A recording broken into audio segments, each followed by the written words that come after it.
eschatology is the sequence of events that happen from the time you die, what happens? You know, the grave, the resurrection, the judgment, paradise, hellfire, and so on and so forth. That is known as Sam'iyat. So, if you like, of course, Al-Aqidah is a long subject. We can, in future lectures, go into these topics, or we can conclude with the conditions of the Shahada and forget about Al-Aqidah after that. I'm open to suggestions. What do you guys want? You have to tell me also. So what we're saying, I'll summarize it here. What we're saying is, so what is pending, if you want, is to look at the conditions of the Shahada. So this is pending, right? So the conditions of the Shahada.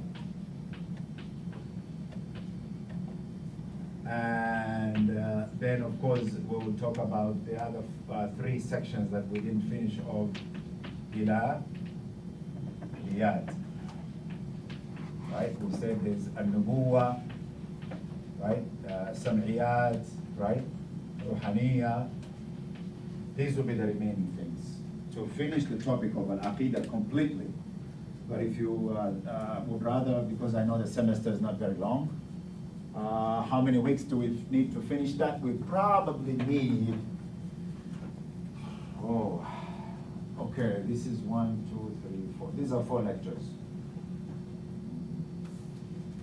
Actually 5, because Sam'iyat, which is the eschatology, which talks about death, resurrection, you know, judgment and all that, that's more than 1 lecture. That's at least 2 lectures. So we're talking of 5 to 6 lectures to finish this subject. You know, so that there's meaningful understanding. I just don't want to give you bullets and you go home and you wonder what it means, you know, right? Now, you know, in between we were going to put in Sheikh Abdul Rahman and Jassi to just do a topic of their choice, is what we had agreed.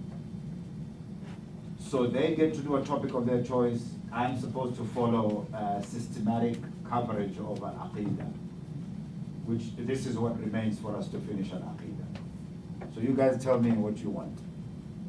You want to think about it, then email me. I don't know, you want to give me some input right now? What do you think? I think at the minimum we should do at least conditions of the Shahada. Shurut, they're known as Shurut al-Shahada in Islam. I think these are very important, at the minimum. Which means 1 lecture. With a 1 hour lecture, we can go over, in a summary fashion, conditions of the Shahada. Because if you go through all of them in detail, it's another 4 or 5 lectures. So we can summarize. I think I will go with condition of Shahada. And the second part is the Sam'iyat. Most of us already go through that in high school. We have Islamic education, and we learn this. So the most priority will be the conditions. Conditions of the Shahada will be the priority. Okay, we can cover that. So you have learned this stuff in high school? So I can ask you questions? Yeah. Oh, you learned for exams, yeah, I like that.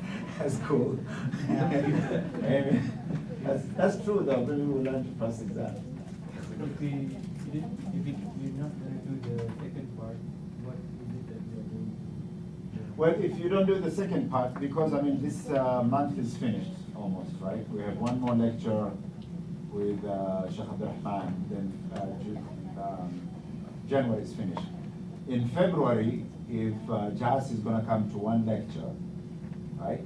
And Abdul Rahman, they're supposed to each do 1 every month, each one of them. I just started for them this January. So really, I only have 2 in February, and they have the other 2. The same thing for March. So we can move to another subject, if you guys like.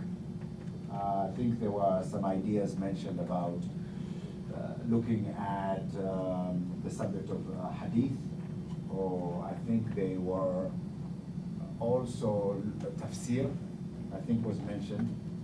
Not necessarily looking at the subject of tafsir and then looking at a particular application of tafsir in maybe a part of the Quran. Of course, we cannot cover the entire surah. It would be looking at a small subject in the Quran. All right, so I think it's open then for people to say what would be a good subject of interest that you guys want to run. Because I think you ought to also define the subjects that will be most useful for you.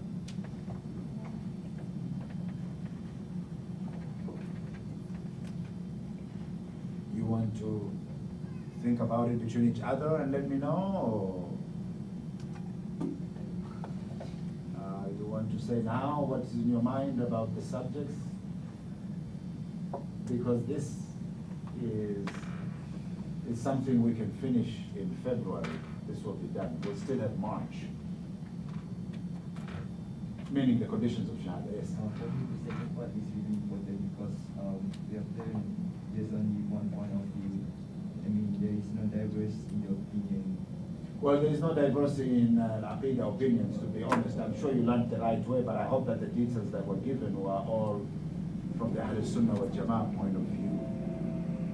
Don't get me wrong, because there are some details in the Muslim world, if you travel the Muslim world, because I give these lectures in other countries, there's a lot of Sufi influences also in these understandings, and it is very corruptive, because the subject of Wahdatul Wujud, Tawakkul, is all messed up and confused.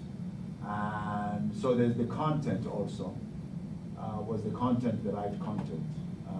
And also there are some details that are left out when you study stuff in school.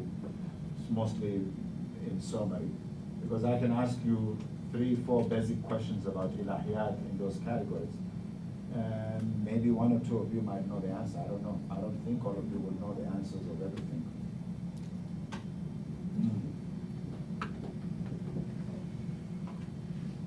What is the proof that Al-Jannah and Al-Jahannam, was Al-Jannah and Jahannam created before Adam?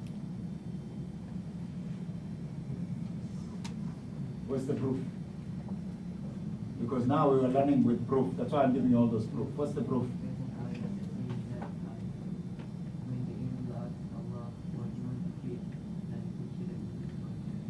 No, I know that ayah. That's not the proof that Al-Jannah and Jahannam was created before Adam.